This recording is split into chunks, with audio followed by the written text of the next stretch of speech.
สวัสดีค่ะยินดีต้อนรับเข้าสู่ฟลักมิกนะคะวันนี้นะคะก็จะเป็นเอพิโซดที่งงๆมากเลยนะคะแต่ว่ารู้สึกว่ามันน่าจะนำมาเล่าสู่กันฟังนะคะให้ทางทุกท่านที่ใครที่สนใจนะคะ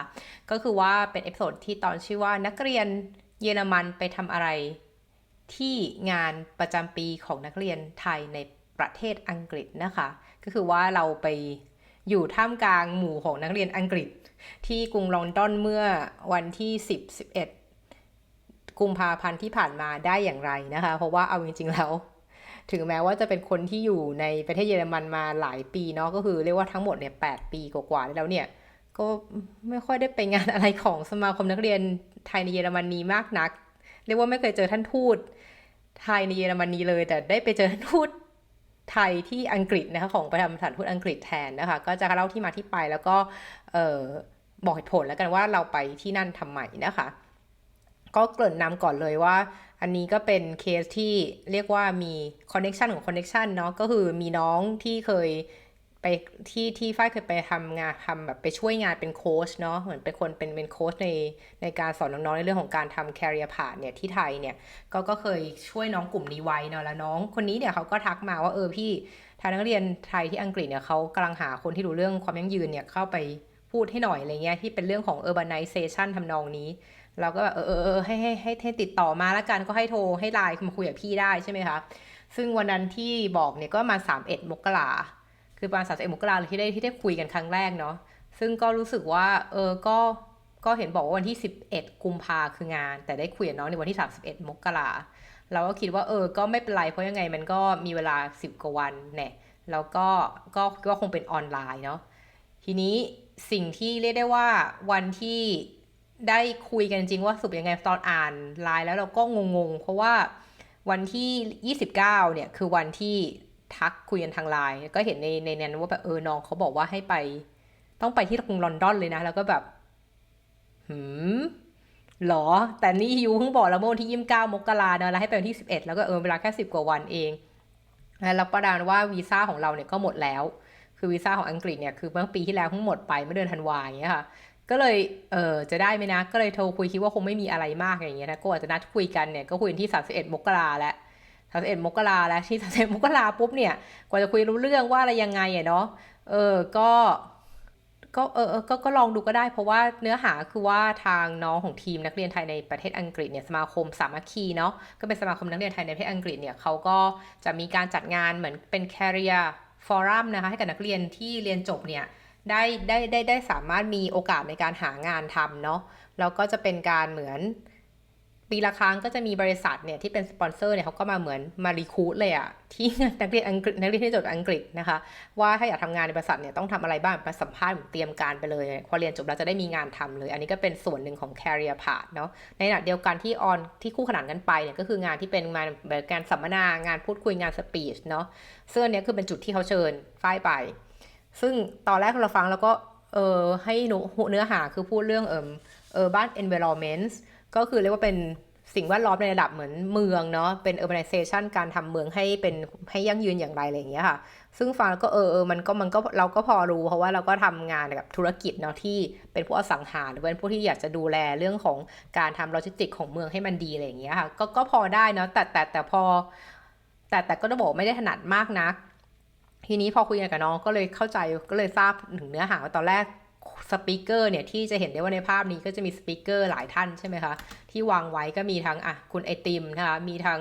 ดรสมเกียรติจาก TDI ที่ก็เป็นสปอนเซอร์ด้วยที่จะมาคุยเรื่องการศึกษานะคะตรงนี้หลักๆเลยว่าการศึกษาสำคัญอย่างไรนะคะแล้วก็มีทาง Art and Media นะทางศิลปะนะคะทางสื่อนะมาจากทางคุณเอมนะคะจากทาง Workpoint เนาะก็มาแล้วก็ยังมีคุณปอนนะคะอันนี้แต่น่าจะรู้จักเพราะคุณปอนก็ทำเรื่องของช่อง YouTube อยู่แล้วเนาะก็จะเป็นดูเรื่องของทางจิตวิทยาต่างๆอะไรเงี้ยคือเราฟังเราก็ก็ยังงงๆว่ามันจะเชื่อมกันได้ยังไงนะคะแต่ว่าก็สรุปว่าหน้าที่ของเราเนี่ยก็คือเป็นการไปพูดแทนตัวแทนของกทมจริงแล้วท่านเข้าใจว่านักที่ทางสมาคมนักเรียนเนี่ยเขาก็วางแผนเชิญอาจารย์ทัชชาติมาแต่อาจารย์ทัชชาติเหมือนน่าจะตารางยุ่งนู่นนั่นนี่อะไรอย่างเงี้ยค่ะแล้วทุกคนเนี่ยเรียกว่าต้องทำวีซ่าหมดเลยต้องขอวีซ่าเพื่อมาอังกฤษแล้วเขาก็เริ่มกันไปก่อนหน้าที่ ฝ้ายจะได้ไปนานแล้วนี่เราก็เลยคิดว่านั่งจากที่เคยรู้มาคือว่าการทำวีซ่าอังกฤษเนี่ยมันก็มีแบบด่วนกระด่วนมากๆแบบทำวันนี้พรุ่งนี้ได้อะไรเงี้ยแต่อันนั้นเนี่ยมันไม่มีที่เยอรมันเนาะแล้วก็เพื่อเป็นเกร็ดความรู้ของคนนักเรียนไทยที่อยู่ในเยอรมนีถ้าเกิดหรือว่าคนไทยเยอรมนีที่อยากจะไปอังกฤษเนี่ยมันก็จะมีที่ขอวีซ่าไปอังกฤษได้อยู่3แห่งใช่ไหมที่เบอร์ลินที่ดุสเซนดอร์ฟก็ที่มินเชนของฝ้ายใกล้สุดคือดุสเซนดอร์ฟก็บอกว่าถ้าไปดุสเซนดอร์ฟเนี่ยเราก็ไปเช้าเย็นกลับไม่ได้นะเราก็ต้องไปค้างคืนเหมือนกันนะเพราะว่ามันรถไฟมันยาวนะมันก็เหนื่อยถ้าเกิดไปเช้าเย็นกลับแล้วมันนัดเช้าอ่ะคือนัดสถานทูตมันเช้าอยู่แล้วถูกไหมครับไปทำที่ตัวแทนสถานTLH ใช่ไหมทำนองเนี้ยก็เลยบอกน้องซับมิตไปเลยเอาเป็นว่าขอแบบด่วนคือ5วันได้อะไรอย่างเงี้ยซึ่งจริงมันคือ5 ถึง 10 วันเรียกได้ว่าความตื่นเต้นคือเราคุยวันที่31 มกราใช่ไหมแล้วก็เริ่มคิกสตาร์ทเรื่องของจองวันนัดนู่นนั่นนี่ซึ่งการจองวันนัดของ TLS เนี่ยก็ไม่ได้มีเยอะสิ่งเนาะไม่ได้มีเยอะขนาดนั้นว่าให้เลือกได้ตามใจและยิ่งถ้าเกิดเราเป็นแบบ priority service ด้วยเนี่ยมันก็จะมีวันไม่กี่วันเองอะไรอย่างเงี้ยค่ะมันก็เหลือวันที่6กับวันที่8กุมภาพันธ์ให้เข้าไปเหมือนสแกนนิ้วมือนะเพราะว่าอย่างที่แฟเล่าไปว่าแฟมีวีซ่าอังกฤษอยู่แล้วเพิ่งหมดไปเมื่อเดือนธันวาปีที่แล้วเนี่ยแต่ทั้งนั้นเนี่ยคุณเอาตัวเองไปแล้วไปสแกนนิ้วมือใหม่ถึงแม้ว่าเขาจะมีข้อมูลแล้วก็ตามทีซึ่งพอได้วันที่6เนี่ยเราก็นั่งคิดอยู่ว่าตารางงานเนี่ยพูดจริงที่11ก็คือวันเสาร์แต่ว่าที่10เนี่ยก็จะมีงานกาล่าดินเนอร์นะเลี้ยงต้อนรับจากสถานทูตไทยเขาจะสถานทูตไทยจะเป็นช่วยเหมือนสปอนเซอร์สถานที่ให้อะไรอย่างเงี้ยค่ะเขาก็อยากให้ไปตั้งแต่วันที่10เนาะให้ไปเจอเหมือนท่านอื่นเป็นเน็ตเวิร์กิ่งด้วยอะไรอย่างเงี้ยนะคะก็ลองเสี่ยงกันดูก็บอกน้องจ่ายเงินเป็นทำวีซ่าด้วยนะอะไรเงี้ยเพราะว่านี้เป็นเงินที่ทางเรียกว่าค่าใช้จ่ายทั้งหมดเนี่ยทางสมาคมนักเรียนไทยที่อังกฤษเนี่ยสมาคมสามัคคีเนี่ยก็เป็นคนสปอนเซอร์ให้หมดนะคะก็ขอวีซ่าเสร็จวันที่6แล้วก็ไปปั๊มนิ้วมือเจ้าหน้าที่ก็บอก5 วันนับจากวันนี้แล้วไม่ได้บอก5ด้วยซ้ำบอก5 ถึง 10 วันแล้วก็แบบฉันต้องไปวันที่10นะจะทันไหมอะไรอย่างเงี้ยนะคะก็นั่งจะตุ้มๆต่อมๆเนาะอยู่ที่บ้านเพราะว่าเราหน้าที่เราคือปั๊มมือเสร็จแล้วก็กลับบ้านใช่ไหมคะแต่เราก็พาสปอร์ตถ้าเสร็จปุ๊บมันจะส่งมาหาเราที่บ้านเลย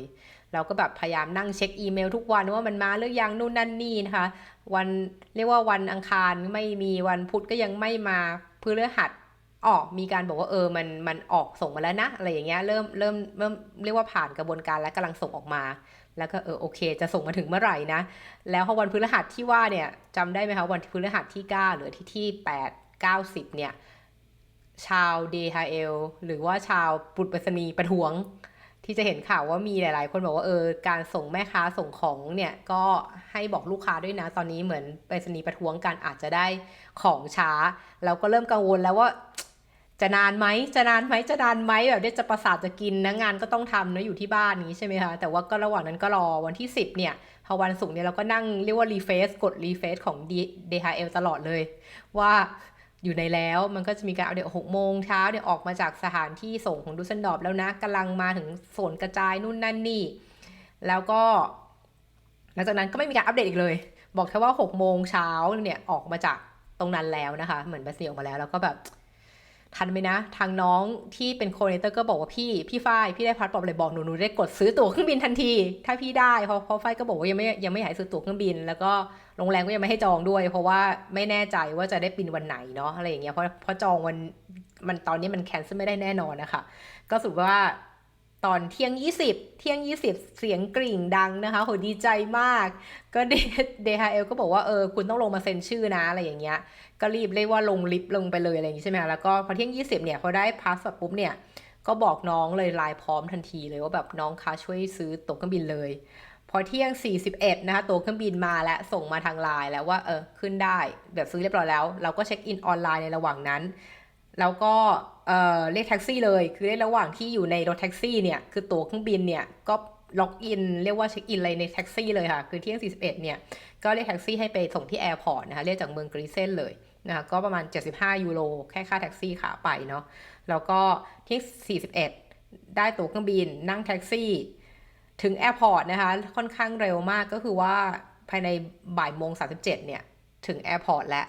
โดยที่ไฟล์บินเนี่ยบ่าย3 โมง 20ก็ถือว่าผ่านนู่นผ่านนี่เลยเรียบร้อยเลยก็ถือว่าโอเคจบภายในไม่กี่ชั่วโมงเองค่ะก็ถือได้ว่าเป็นการเหมือน จัดเตรียมการเรียกว่าโปรเซสนะทั้งในการซื้อตั๋วเครื่องบินสั่งจองแท็กซี่เตรียมของทุกอย่างอะไรอย่างเงี้ยค่ะในระยะเวลาตอนนั้นนะคะแล้วก็โรงแรมก็เรียกว่าตัวฝ้ายเองไม่รู้สักว่าโรงแรมชื่ออะไรพอตอนไปถึงตมที่อังกฤษเนี่ยปกติเขาต้องถามเนาะว่าคุณจะอยู่โรงแรมอะไรใช่ไหมอะไรเงี้ยตอนตมเข้าอังกฤษเนาะเราเนี่ยไม่รู้แล้วเราก็ไม่อยากวุ่นวายว่าวีซ่าที่ขอเป็นวีซ่าเหมือน business เนาะเพราะเป็น business trip อย่างเงี้ยค่ะแล้วก็ไม่อยากพูดมากว่าอะไรอย่างเงี้ยเพราะเราก็แบบเรียกว่ากระทันหันมากคือตัวฝ้ายเองก็ไม่ได้มีข้อมูลพร้อมขนาดนั้นไงค่ะก็เลยต้องชวนเหมือนคุณตมพูดไปว่ามาเที่ยวนะคือจะมากินอาหารที่ลอนดอนมาอยู่แค่4 วันเองเขาแบบอาหารที่เยอรมันแย่มากเลยนู่นนั่นนี่เขาก็เลยถามมาแค่4 วันแล้วไปไหนต่อแล้วก็บอกว่าก็ไม่ได้หรอกก็กลับเขาก็งงทำไมเห็นพาสปอร์ตไทยแต่มาลอนดอนแค่4 วันแล้วกลับมันประหลาดมากคือมันน้อยมากอะไรอย่างนี้ใช่ไหมก็ถามต่อแล้วเราก็เลยบอกว่าอ๋อเราอยู่ที่เยอรมันเนาะเราก็เลยเอาบัตรเหมือนเป็น ID card ของคนเยอรมันที่เราได้มา resident card อย่างเงี้ยค่ะให้เขาดูเขาเลยโอเคเข้าใจแล้วก็เงินก็ไม่ได้ปล่อยก็ไม่ได้ถามอะไรต่อเลยก็บอกว่าเราเป็นนักเรียนปริญญาเอกอยู่ที่เยอรมันใช่ไหมเขาก็งั้นก็ดีแล้วคุยกันเรื่องอาหารต่อว่าชอบอาหารอะไรอย่างเงี้ยมีแนะนำร้านอาหารด้วยนะในกรุงลอนดอนก็น่ารักดีนะคะตอนนั้นไปวันศุกร์ก็ถือว่าเรียกว่าคิวไม่นานมากเพราะว่าเหมือนคนที่เป็นนอน EU มันก็ไม่เยอะอะค่ะทำนองเนี้ยตอนที่เข้าแถวอะไรอย่างเงี้ยนะคะอืมอันนี้ก็พอไปถึงเนี่ยก็ไปเผชิญกับน้องก็มารับเนาะน้องก็มารับที่สนามบินเพราะเราก็บอกเลยว่ามันต้องไปงานที่สถานทูตต่อเลยพอลงเครื่องบินปุ๊บเนี่ยเวลาที่ลอนดอนมันก็ช้ากว่าที่ประมาณ1 ชั่วโมงใช่ไหมคะก็คือไปถึงประมาณ4 โมงนิดๆเนี่ยแบบ4 โมงประมาณ5 โมงพอดีอะค่ะก็นั่ง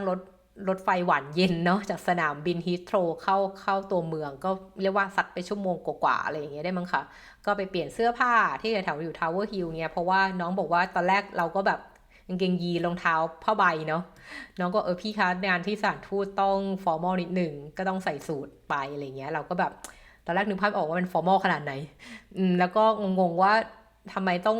จัดเลี้ยงด้วยเพราะว่าสปีกเกอร์มันมีแค่5-6 คนเองท่านทูตจะต้องมาเองเลยเหรอสุกว่าเราเข้าใจกันผิดเนาะเพราะว่าจริงแล้วในงานกาล่าดินเนอร์ที่ว่าเนี้ยมันไม่ได้แค่เพื่อสำหรับสปีกเกอร์แต่สำหรับพวกนักธุรกิจทั้งหลายนะคะเรียกว่ามีคนเรียกว่านักธุรกิจทั้งหลายที่เป็นสปอนเซอร์ของงานเนี่ยก็มาด้วยนะคะมีหลายบริษัทมากเลยที่เป็นสปอนเซอร์นะคะก็จะเห็นได้จากตรงที่เป็นโลโก้ในภาพนี้นะคะก็จะมีทั้งแบบ SCG CPF SCB WHA ปตท AS Gulf นะคะมี TDRI KBank ปตทแบงก์กรุงเทพนะคะแล้วก็ยังเจอแบงก์ชาติด้วยนะคะก็เรียกได้ว่าตอนที่ไปถึงเนี่ยเปลี่ยนเสื้อผ้าเสร็จเรียบร้อยนะคะไปถึงเนี่ยหิวมากเพราะว่าวันศุกร์ไม่ได้กินอะไรทั้งวันเลยกินแค่มื้อเช้าหลังจากนั้นก็ออกจากบ้านแบบรอนในสนามบินตลอดเลยใช่ไหมคะก็หิวมากแต่นะก็อาหารก็อร่อยนะแต่แบบมันเป็นค็อกเทลอะงั้นฉันก็ไม่อิ่มแต่ก็ไม่เป็นไรก็พออยู่ท้องใช่ไหมแล้วก็ไปถึงสถานทูตเนี่ยก็สวยจังเลยอะไรอย่างนี้แอบชอบเลยก็มีถ่ายรูปบ้างนะคะแล้วก็ที่สำคัญก็ไปเจอคนรู้จักโดยบังเอิญด้วยค่ะคือเจอรุ่นพี่ที่ทำงานเก่าเนาะเรียกว่ารุ่นพี่ที่ทำงาน PUC ที่ออกไปแล้วเงี้ยแล้วก็เจอลูกค้าด้วยอะไรเงี้ยก็เลยได้คุยกันเรื่องงานไปโดยปริยายที่เป็นงานที่ทำที่ PUC เรื่องของการทำความยั่งยืนอะไรเงี้ยนะคะเรื่องของ policy ต่างๆเนี่ยค่ะก็เลยเป็นเรื่องที่สนุกแล้วก็ไม่ได้คาดหวังว่าจะได้เจอคนคุ้นเคยนะคะแล้วก็ถ่ายรูปกับท่านทูตนะคะเป็นตอนสุดท้ายนะคะก่อนที่ทุกคนจะแยกย้ายกันไปนะคะทีนี้เข้ามาเรื่องเนื้อหางานนะคะที่ว่าเราไปพูดเรื่องอะไรนะคะคือตอนไฟไปเนี่ยไฟก็บอกเลยว่าถ้าเกิดว่าเราคือต้องบอกว่าเราไม่ได้มีความรู้เหมือนอาจารย์ชาติชาติเนาะหรือว่าไม่ได้มีความรู้เรื่องของการจัดการผังเมืองในมุมนโยบายอะไรลึกขนาดนั้นเพราะว่าทางฝ่ายก็บอกน้องไปเลยว่าเฮ้ยพี่มาจาก business base นะพี่จะไม่รู้เรื่อง policy ลึกขนาดหรือกลไกเมืองอะไรอย่างเงี้ยขนาดนั้นหรอกเราคงพูดในเรื่องที่เรารู้แล้วกันนะแล้วก็เป็นเรื่องที่เยอรมันเด่นๆแล้วกันที่เรานึกได้พี่ฝ่ายก็เลยเลือกไปว่าจะขอพูดเรื่องที่เกี่ยวกับตัวการใช้พลาสติกอย่างเงี้ยค่ะของฝั่งเยอรมันเนาะคือคิดว่านักเรียนเยอรมันทุกคนเนี่ยทุกคนจะต้องรู้จักเรียกว่าการแยกขยะตั้งแต่ต้นถูกไหมคะการมาถึงสิ่งที่คุณต้องเรียนรู้อันดับแรกคือการแยกขยะนั้นเนื้อหาฝ้ายจะบอกว่างั้นเราจะพูดเรื่อง urban environment แต่ว่าจะเป็นเรื่องที่เกี่ยวกับการเก็บขวดพลาสติกเนี่ยกลับคืนสู่ระบบ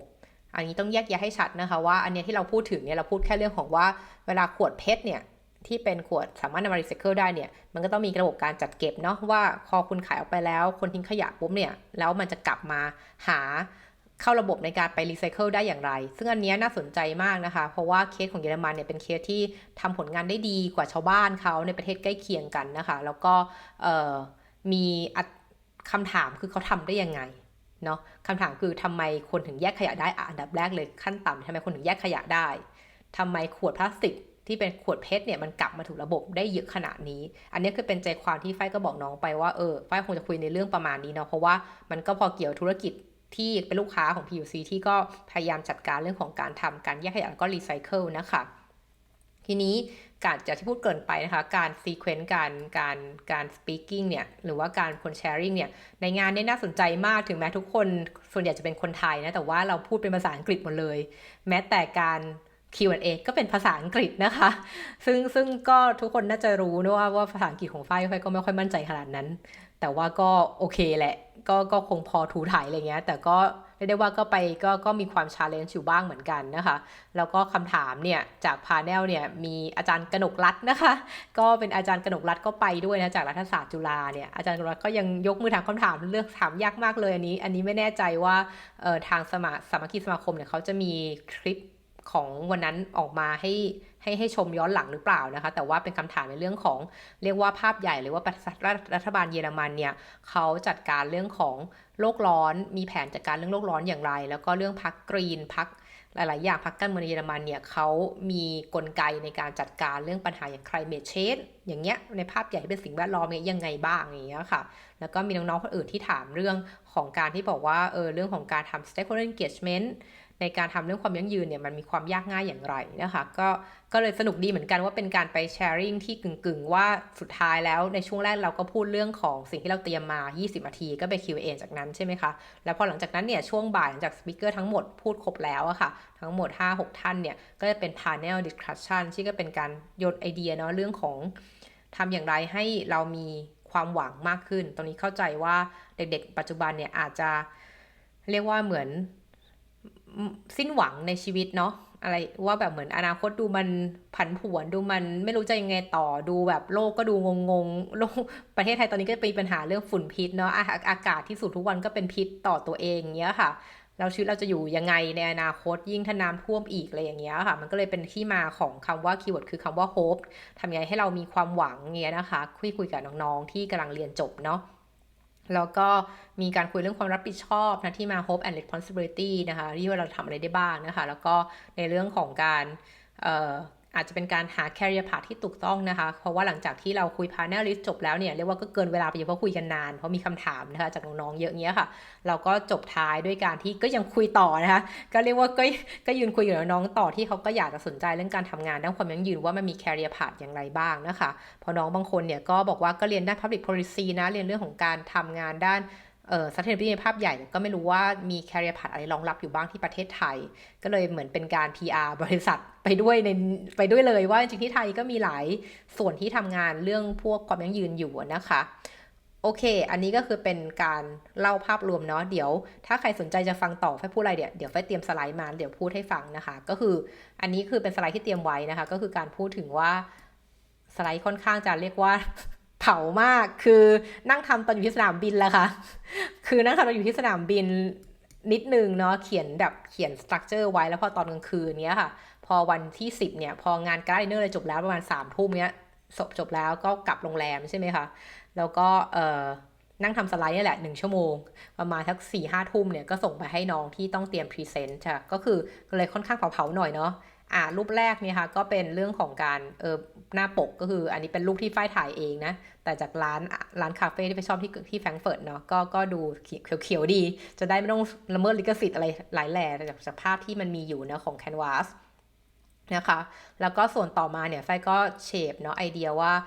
วันนี้เราจะพูดเรื่องที่เกี่ยวกับระบบการรีไซเคิลนะคะขวดเพชรของประเทศเยอรมนีนะคะแล้วก็จะพูดถึงเรื่อง Key Success Factor นะคะแล้วก็ถามว่าไอ้เรื่องความสำเร็จเนี้ยของเยอรมันเนี่ยมันสามารถปรับใช้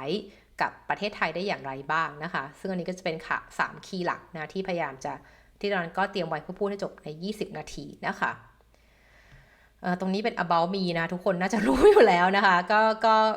ก็เป็น PhD student นะคะยังเป็น student อยู่ยังไม่ใช่เป็น candidate เลยทั้งนั้นนะคะแล้วก็ก็จะดูเรื่องของ sustainable impact valuation นะคะแล้วก็มีสอนเป็น guest lecturer นะคะคือเน้นสอนในเรื่องของเชิงปฏิบัตินะคะก็จะสอนคู่กับ professor เยอรมันอีกท่านหนึ่งนะคะก็คือท่านสอนทฤษฎีส่วนฝ้ายจะสอนในเรื่องของการทำ management เรียกว่าก็เอาอาชีพที่ PUC ที่ทำมาเนี่ยที่เจอในเคสประเทศไทยหรือ Southeast Asia เนี่ยมาเล่าให้กับนักเรียนฟังในเชิงปฏิบัติว่ามันลงมือทำจริงได้แค่ไหนนะคะก็ตอนนี้ก็เป็นสองส่วนที่ทำอยู่ตอนนี้ที่เยอรมันนะคะแล้วก็ไม่รู้อาจจะต้องช่วยน้องช่วยเรียนมาสเตอร์ทำทีสิทธ์ด้วยเหมือนเป็นที่ปรึกษาด้วยแต่เดี๋ยวดูอีกทีนึงว่าจะมีเวลาพอไหมนะคะแล้วก็อันนี้ก็เรียกว่าการเรียนทั้งหมดเนี้ยก็ได้รับการฟันดิ้งนะคะจาก PWC Thailand ให้มาเรียนรู้นะคะเพื่อจะได้เอากลับเรียกว่างานวิจัยที่ทำจะเป็นเกี่ยวธุรกิจในไทยอยู่แล้วนะคะก็จะได้กลับไปทำงานต่อได้ด้วยหลังจากที่ทำวิจัยนี้จบแล้วกับมหาลัยที่เยอรมันนะคะ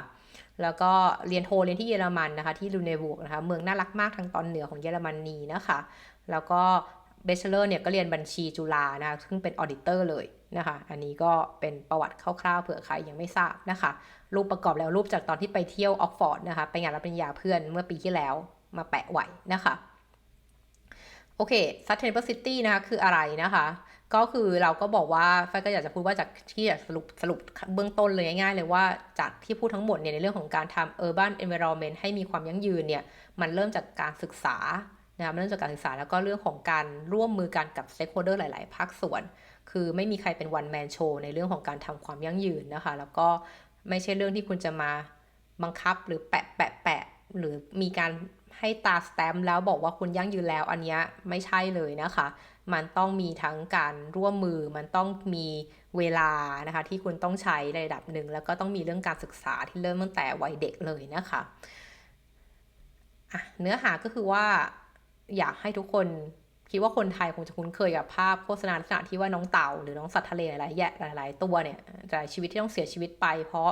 ขยะพลาสติกของคนนะคะก็เรียกได้ว่าตอนนี้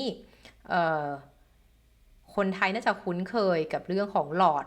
พลาสติกที่ไปอยู่ในจมูกเต่าหรือว่ามีปลาอะไรตายเพราะมีนุ่นเพราะถุงพลาสติกรัดคอหรือในท้องเผามาแล้วเจอแต่ขยะพลาสติกเต็มทำให้ลำไส้อุดตันเนี่ยค่ะอันนี้ก็เป็นจุดหนึ่งเลยนะคะที่เป็นที่มาว่า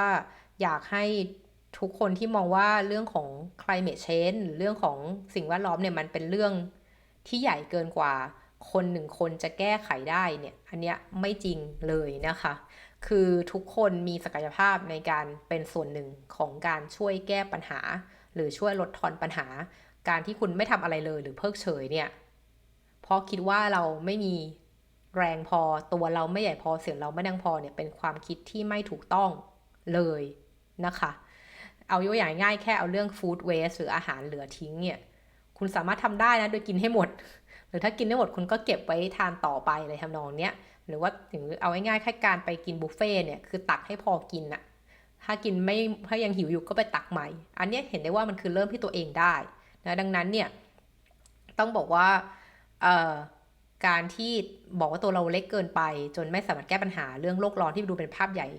เนี่ยไม่ได้อันนี้ไม่ถูกทุกคนมีส่วนในการแก้ปัญหาได้ตามศักยภาพของตัวเองแต่กันนั้นก็ไม่ได้หมายความว่าคนทุกคนต้องเริ่มที่ตัวเองคือปัญหาทุกอันเริ่มที่ตัวเองแบบคนไทยชอบพูดเนาะคนไทยชอบมีความคิดว่าเราต้องเริ่มด้วยตัวเองนะคะไปโทษภาครัฐโทษใครเนี่ยไม่ได้อันนี้ก็ไม่ถูกเช่นกันนะคะเพราะว่าปัญหาใหญ่ๆอย่างเช่นเรื่องของเอาเนี่ยเรื่องของจัดการขยะที่จะพูดต่อไปเนี่ยคือต่อให้คุณมานั่งแยกขยะละเอียดยิบวันนี้ถ้าคุณไม่มีโครงสร้างไม่มีการกำจัดขยะที่แยกประเภทจริงๆไม่มีการนำไปจัดการนำไปรีไซเคิลตามแต่ละประเภทจริงๆตามที่เราแยกเนี่ยมันก็สุดท้ายมันก็ไม่เกิดผลเนาะที่มีหลายคนชอบบ่นว่าฉันแยกขยะไปแล้วเขาก็ไปรวมกันอยู่ดีแล้วฉันจะแยกไปทำไมคือแยกนี่แค่เพื่อเหมือนเป็นการสำเร็จความแค่ทางศีลธรรมของตัวเองหรือเปล่าอะไรเงี้ยซึ่งอันนี้มันก็ไม่ใช่นะคือคนที่แยกขยะไม่ผิดเลยนะคะคนที่แยกขยะเป็นคนที่ใส่ใจมากแล้วก็ใช้เวลากับมันมากอันนี้เป็นเรื่องที่ดีนะอย่าเพิ่งเสียกำลังใจแต่ทั้งนี้ทั้งนั้นเนี่ยเราก็ต้องใช้เสียงโหวตของเรานะคะให้เป็นประโยชน์ในการบอกสสของเราเนี่ยให้ไปผลักดันเรื่องของการแยกขยะให้เป็นรูปธรรมมากขึ้นอันนี้เป็นต้นนะคะดังนั้นหมายความว่าการเริ่มทุกอย่างด้วยตัวเองทั้งหมดก็ไม่ถูกแต่การบอกว่าคุณไม่เริ่มเลยเพราะมันปัญหาใหญ่มากฉันแก้ได้อันนี้ก็ไม่ถูกเช่นกัน เพราะว่าทุกคนต้องมีส่วนในการทำให้ภาพจิ๊กซอว์เนี้ยมันสมบูรณ์นะคะมันสมบูรณ์ที่สุดเท่าที่เป็นไปได้นะคะอันนี้คือสิ่งที่ทุกคนต้องมาทำงานร่วมกันซึ่งเคสนี้จะเห็นได้จากประเทศเยอรมนีเลยค่ะคือเยอรมนีเนี่ยจะเห็นได้ว่าจากหน้าตาตรงนี้จะเห็นได้ว่าตัวเลขในปี 2015 เนี่ยเอาแค่สีเทาอ่อนเนาะคือสีเทาอ่อนเป็นกราฟที่บอกว่ามันมีขวดเพชรกี่ขวดที่ได้รับการเก็บกลับมาแค่เก็บกลับมาเนาะไม่ได้หมายถึงว่ารีไซเคิลได้หมดนะคือบางอันก็อาจจะรีไซเคิลไม่ได้ก็ได้นะรีไซเคิลเรทก็จะเลยน้อยลงจากที่เห็นตรงนี้นะคะว่าแบบตัวสีฟ้าอ่อนเนี่ยคือตัวรีไซเคิลเรทเช่นบอกว่าตรงที่แบบว่าเก็บมาได้เนี่ยมันรีไซเคิลเรทได้น้อยกว่าตัว 94% เยอะมากเลยเห็นไหมคะนั่นหมายความว่าเอาแค่เราแค่การเก็บมาก่อนเพราะการเก็บกลับเข้าระบบได้เนี่ยมันคือการที่บอกว่าแสดงว่าคนผู้บริโภคของคนเยอรมันเนี่ยดื่มน้ำผลไม้แล้วเอามาคืนเนี่ยเอาขวดกลับมาคืนระบบอะ94% จาก100คือ94ขวดจาก100ขวดถือว่าเยอะมากนะคะเพราะถ้าเทียบกับคู่แข่งหรือคู่เทียบนะคะที่ไม่ใช่ประเทศอย่างพวกเราด้วยซ้ำนะเป็นประเทศอย่างฝรั่งเศสนะคะประเทศอย่างอังกฤษนะคะประเทศสเปนประเทศอิตาลีเนี่ยจะเห็นได้ว่าโหมันนำโด่งห่างกันเยอะมากเลยอะค่ะในจำนวนนี้นะคะซึ่งเกิดเรามองว่าการเก็บข้อมูลนี้มันถูกต้องตามจริงเนี่ยก็ต้องมีคำถามว่าแล้วเยอรมันเขาแตกต่างจากประเทศผู้นี้ยังไงทั้งที่เป็นประเทศที่พัฒนาแล้วเหมือนกันเนาะเราไม่ได้เทียบเยอรมนีกับประเทศไทยไม่ได้เทียบเยอรมนีกับจีนหรือว่าอินเดียนะคะแต่นี่เทียบกับฝรั่งเศสเทียบกับอังกฤษเทียบกับสเปนอย่างเงี้ยค่ะทำไมมันต่างขนาดนี้นะคะก็ต้องบอกว่าในระหว่างที่ไฟนั่งรอขึ้นเครื่องบินและระหว่างที่เตรียมสปีชเนี่ยเนาะตอนที่นั่งรอเครื่องบินที่สนามบินแฟรงก์เฟิร์ตเนี่ยก็มีหนุ่มเยอรมันเรียกว่าน่าจะ20กว่าเนี่ยนั่งคุยอยู่ข้างหลังแล้วก็ไปชวนคุย ชวนคุยถามคำถามเขาค่ะว่าขอถามหน่อยได้ไหมพอดีว่ากำลังแบบอยากจะเรียนรู้เรื่องของการแยกขยะนิดนึงแล้วก็ถามเขาว่าคุณเริ่มเรียนรู้เรื่องการแยกขยะตอนคุณเริ่มแยกขยะตั้งแต่เมื่อไหร่คือทั้งสองหนุ่มก็แบบอืมgood question พูดไปก็นึกไม่ออกจริงๆนะว่ามันเริ่มเมื่อไหร่เลยอย่างเงี้ยแล้วก็เลยว่าอนุบาลหรือเปล่าเขาบอกใช่ใช่ใช่ใช่ในอนุบาลเนี่ยมันจะมีหน้าตาที่เป็นของเล่นพวกเนี้ยในโรงเรียนนะคะแบบว่าให้ฝึกการแยกขยะหรือว่ามีการเล่นเกมหรือว่ามีการที่แบบเหมือนโดนสอนอะให้ทำอย่างนั้นที่โรงเรียนแล้วเขาก็บอกต่อว่าแล้วพอถึงที่บ้านเนี่ยพ่อกับแม่ก็ให้ทำอย่างนั้นเช่นกันคือก็ต้องให้แยกขยะ หรืออย่างที่ฝ้ายเคยเล่าไปไหมนะหรือว่าเคยเขียนในบล็อกก็ค่ะว่าตอนที่ฝ้ายไปอยู่บ้านเพื่อนคนเยอรมันในช่วงคริสต์มาสเนี่ยแล้วบ้านเขาเป็นครอบครัวที่ไปทำสังคมสงเคราะห์อ่ะคือรับเด็กกำพร้าหรือเด็กที่ถูกทิ้งเนี่ยมาเลี้ยงหรือว่าคอยดูแลอย่างเงี้ยค่ะทันบ้านนี้มีเด็กประมาณ5-6คนเลยตั้งแต่แบบเป็นเบบีที่เพิ่งแบบยังไม่มีชื่ออ่ะเพราะว่าเหมือนเพิ่งรับมาสงเคราะห์เนี่ยก็เพื่อรอหาบ้านใหม่เนี่ยก็ยังไม่มีชื่อเป็นเบบีจนถึงแบบ5 ขวบ7 ขวบ8 ขวบ10 ขวบอะไรเงี้ยโดยที่ลูกของเขาจริงๆเนี่ยมีแค่3คนที่ผมบอลตาฟ้า แต่ที่เหลือเนี่ยเป็นเด็กมาจากเวียดนามนะคะเด็กเชื้อสายเวียดนามีสนะคะเด็กจากแอฟริกาผิวสีคนหนึ่งเลยนะคะอะไรอย่างเงี้ยแล้วก็เป็นน้องที่รับมาเลี้ยงอยู่ด้วยกันเนี้ยคือจำได้ว่าตอนที่เราไปเนี่ยน้องทุกคนนะคะมีหน้าที่เลยหลังจากกินข้าวเสร็จคนนี้เก็บจานไปล้างหรือเก็บเข้าเครื่องนะคะคนนี้เอาขยะไปทิ้งตัวเล็กสุดมีหน้าที่ให้อาหารแมวให้อาหารนกให้อาหารหมาอะไรอย่างเงี้ยค่ะก็คือเรียกได้ว่าในบ้านของคนเยอรมันเนี่ยทุกคนจะมีหน้าที่ของตัวเองไม่ว่าจะอายุเท่าไหร่ก็ตามทีคือถ้าคุณเดินได้แล้วอะไรอย่างเงี้ยคุณต้องมีหน้าที่ในการทำอะไรสักอย่างและทุกคนเนี่ยถ้าเกิดมีห้องส่วนตัวนะคะมีห้องส่วนตัวของตัวเองเหมือนกันแล้วก็หน้าที่คือเก็บของเล่นให้หมดนะหลังจากก่อนไปกินข้าวคุณต้องเคลียร์ของเล่นเก็บเข้ากล่องให้หมดที่เป็นของเล่นตัวเองเงี้ยค่ะก็นั้นก็คือได้คุยคุณแม่เขาก็บอกว่าเนี่ยลูกฉันเยอะแล้วพ่อกับแม่ทั้งคู่เนี่ยก็ทำงานฉันไม่มีเวลามานั่งดูแลบ้านหรอกดังนั้นเด็กๆทุกคนเนี่ยต้องรู้หน้าที่ของตัวเองต้องมีหน้าที่ของตัวเองในการทำอะไรสักอย่างดังนั้นตรงนี้ก็คือจะบอกเลยว่าในการทำงานในการทำเรื่องของการแยกขยะให้มันเป็นจิตสำนึกอะค่ะคือเราก็คุยกับเยอรมันนะว่ายูคิดว่ายูคิดว่าการที่คุณได้เลทดีๆค่ะเนี่ยเป็นเพราะคุณเป็นคนดีมากกว่าคนประเทศอื่นหรือเปล่าเงี้ยเขาบอกโอ้ยไม่หรอกแล้วเขาก็บอกว่าคนแยกขยะเขาเป็นคนไม่ดีได้เช่นกันนะคือไม่ได้เขาแยกขยะแล้วเป็นคนดีนะคือคนแยกขยะมันก็คือคนแยกขยะแล้วเขาก็เราก็จะบอกอีกว่าอีกส่วนหนึ่งก็คือว่าการขวดเพชรของเยอรมนีเนี่ยมันจะมีdeposit เนาะมันจะมีค่ามัดจำขวด25 เซนกี่เซนก็ว่าไปแต่มันเป็นเงินน่ะซึ่งนิสัยคนเยอรมันโดย general ทั่วไปคือว่าเก็บทุกเม็ดจะประหยัดเนาะดังนั้นการเอาขวดไปคืนเนี่ยที่ตู้เนี่ยที่ซูเปอร์มาร์เก็ตที่เขามีโครงสร้างไว้เนาะคือมันไม่ทำให้ยากอะค่ะคือขวดเนี่ย เวลาคุณไปจัดตลาดเนี้ยคุณก็ต้องไปเจอตู้ที่เป็นอัตโนมัติในการเอาขวดใส่ซึ่งตรงนี้ที่ไทยก็มีวางแล้วถูกไหมคะในบางแห่งอย่างที่สยามเบเกอรี่เนี่ยมีแน่ๆในการเอาขวดพลาสติกไปใส่คืนอย่างเงี้ยค่ะดังนั้นก็หมายความว่านอกเหนือจากเรื่องของการปลูกฝังด้านการศึกษาแล้วนะคะแล้วก็เรื่องของการมีอินฟราสตรัคเจอร์ที่ไม่ใช่เป็นแค่การทำของภาครัฐอย่างเดียวแต่ถึงว่าภาคเอกชนก็ต้องร่วมมือด้วยถูกไหมคะเพราะว่าขวดทั้งหลายแหล่ที่เป็นตู้เก็บขวดอัตโนมัติเนี่ยมันอยู่ที่ตามซูเปอร์มาร์เก็ตทั่วประเทศเยอรมันเลยอันนั้นก็หมายความว่าทางรัฐบาลก็ต้องคุยกับทางกลุ่มที่เป็นผู้ให้บริการไม่ว่าจะเป็นซูเปอร์มาร์เก็ตทั้งหลายแหละให้มีการตั้งเครื่องนี้ไว้แล้วก็เก็บกับเข้าระบบเห็นได้ว่าตรงนี้ต่อให้เรียกว่าถ้ามีการให้การศึกษาในโรงเรียนดีแล้วพ่อแม่ก็ปลูกฝังที่บ้านแล้วแต่ไม่มีเครื่องแต่ไม่มีระบบโครงสร้างรองรับไม่มีที่ให้เขาเอาขวดไปทิ้งให้มันสะดวกแล้วกันต้องบอกว่าสะดวกคือไม่ใช่ว่าเขาจะเอาขวดทิ้งต้องขับรถไปอะไรอย่างเงี้ยอันนี้มันคงไม่ได้เนาะดังนั้นเนี่ยมันก็เลยทำให้เรื่องเหล่านี้มันเกิดขึ้นได้สำเร็จแล้วก็หลังจากนอกจากนั้นเนี่ยคนเยอรมันก็บอกว่าเฮ้ยจริงๆแล้วอ่ะพอคุณเอาขวดไปคืนตู้เนี่ยมันก็จะได้เหมือนสลิปกลับมานะเป็นเงินที่เอาไปคืนหรือไปหักลบตอนจ่ายเงินที่แคชเชียร์ได้ซึ่งบางครั้งเนี่ยที่ตู้เนี่ยก็จะมีการบอกว่าถ้าเกิดคุณไม่อยากเอาสลิปเงินเนี้ยไปรีฟันไม่ได้เป็นเงินคืนเนาะคุณเอาสามารถบริจาคให้กับองค์กรอะไรก็ได้ที่เขามีให้เลือกในนั้นก็จะเป็นอีกวิธีนึงในการให้คนเยอรมันเนี่ยเขามีการบริจาคเงินด้วยทั้งจริงๆแล้วประเทศนี้ก็เรียกยังไงนะคือเขาไม่เหมือนประเทศไทยที่ชอบป้าบุญทำบุญทุกอย่างเลยแต่อันเนี้ยเป็นเคสที่เขาก็บอกเนี่ยเป็นการโดเนชั่นของเขาเนาะประมาณนี้นะคะก็จะเป็นส่วนหนึ่งและอีกส่วนหนึ่งที่ไฟเจอเลยก็คือว่าบางครั้งเนี่ยเราจะเห็นนะคนเยอรมันนักเรียนที่ไทยอยู่ที่เยอรมันจะเห็นนะบางทีคนไร้บ้านเนี่ยหรือคนที่ยากจนเนี่ยเขาก็จะไปเดินเก็บขวดพลาสติกตามถังขยะตามเรียกว่างานแฟร์ต่างๆเนี่ยอย่างสองหนุ่มเนี่ยเขาก็พูดนะสองหนุ่มที่ไฟคุยเนี่ยเขาบอกว่าเนี่ยอีกอย่างนะเวลาที่เราแบบมีการจัดแข่งกีฬาจัดอะไรอย่างเงี้ยหรือว่าจัดงานเหมือนปาร์ตี้แคมปิ้งอะไรเงี้ยบนในสวนสาธารณะเงี้ยก็จะมีคนทิ้งขวดทิ้งอะไรไว้นะเกลื่อนเงี้ยก็มีเหมือนกันซึ่งบางครั้งเนี่ยการทิ้งเนี้ยเขามีบางส่วนอาจตั้งใจเพื่อให้คนที่เป็นโฮมเลสหรือคนไร้บ้านเนี่ยเก็บขวดพวกเนี้ยไปเอาเงินคืนเพื่อเป็นเงินเลี้ยงตัวเองเพราะถ้าเกิดเก็บไป10 ขวดเนี่ยมันก็ได้หลายยูโรอยู่เหมือนกันนะคะนะเขาเลยว่าอันนี้ก็เป็นวิธีการที่ทั้งให้ความรู้แล้วก็ทั้งมีการใช้ระบบตลาดนะกลไกตลาดมาช่วยในการให้มีเงินให้ของนี้มีราคาทำให้คนเนี่ยก็ขยันจะเก็บกลับเข้าไปนะคะนั้นเนี่ยเราก็เลยสรุปกับทางที่คุยวันนั้นว่าการที่จะสำเร็จอย่างนี้ได้เนี่ยก็คือ1 education สำคัญมากการศึกษาสำคัญมากถ้าคุณจะไปสอนคนจะไปสอนเรื่องเดียวกันให้กับนักเรียนมหาลัยเนี่ยมันไม่น่าจะได้ผลลัพธ์เท่ากันเอางี้ในนี้เฟยก็ถามคนเยอรมันเช่นกันที่เจอ2 หนุ่มเนี่ยว่าคุณคิดว่าคุณบอกว่าคุณเรียนรู้นี่แต่อนุบาลเนาะแล้ว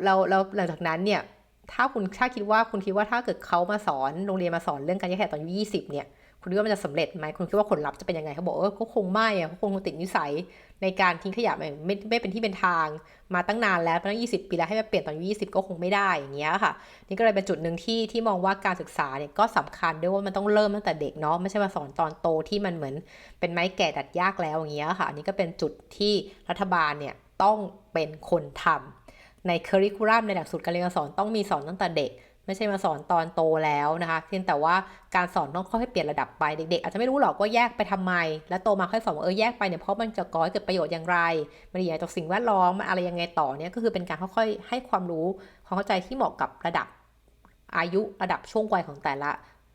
ะคนแต่ละของเด็กๆแล้วกันนะคะตั้งแต่โตมาก็ต้องรู้เรื่องที่ต่างกันออกไปนะคะส่วนต่อมาคือว่าในอันนี้คือหน้าที่ของ government นะคะหน้าที่ของรัฐบาล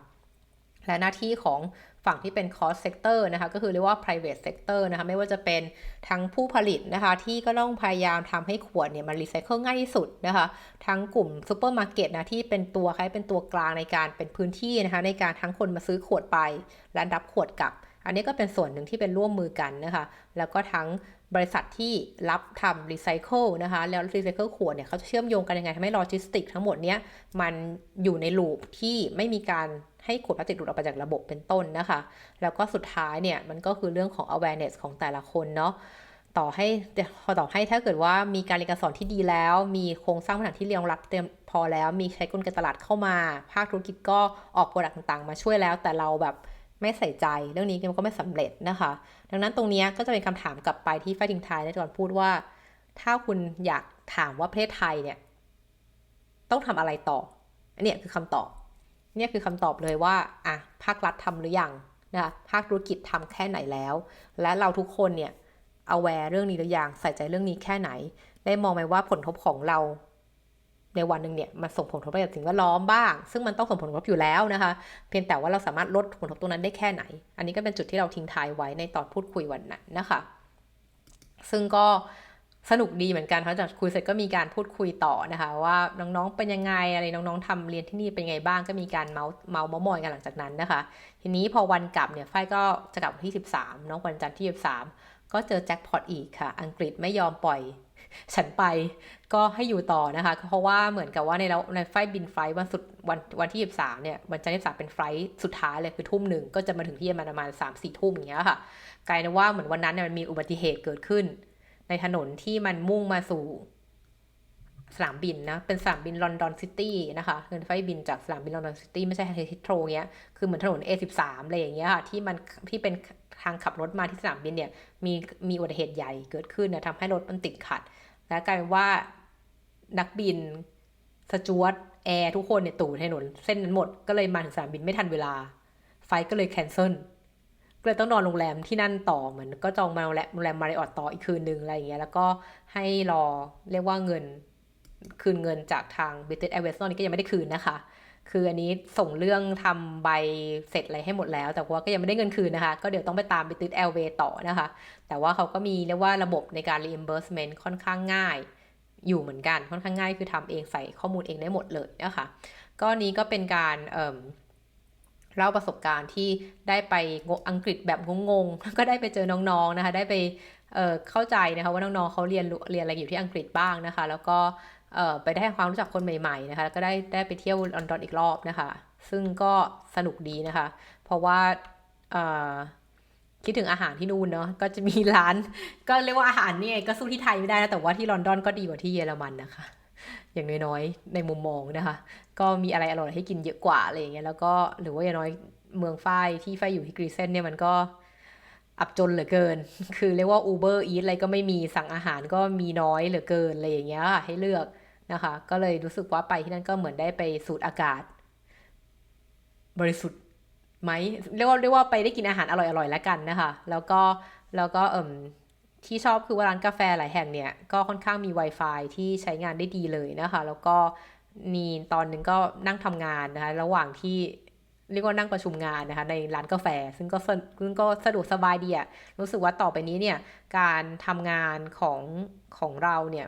มันจะต้องไม่มีพรมแดนแล้วอะคืออยู่ที่ไหนก็ทำงานได้อะไรเงี้ยค่ะทำให้เอ่อ อาจจะมีชีวิตจะมีทางเลือกมากขึ้นในการทำงานแล้วก็อาจจะไม่ต้องจำเจอยู่กับออฟฟิศซินโดรมอย่างเงี้ยค่ะเพราะว่าคุณจะเปลี่ยนที่ไปทำงานนั่งทำงานตรงไหนก็ได้เนาะอันนี้ก็เป็นจุดหนึ่งที่รู้สึกว่าเป็นส่วนที่ดีที่ตอนนี้เนี่ยมันมีการใช้ระบบออนไลน์มากขึ้นในการพูดคุยในการวิเคราะห์ในการแก้ปัญหาการทำงานนะคะก็วันนี้ขอบคุณที่ตามฟลักมิกนะคะแล้วเจอกันใหม่ครั้งหน้าสวัสดีค่ะ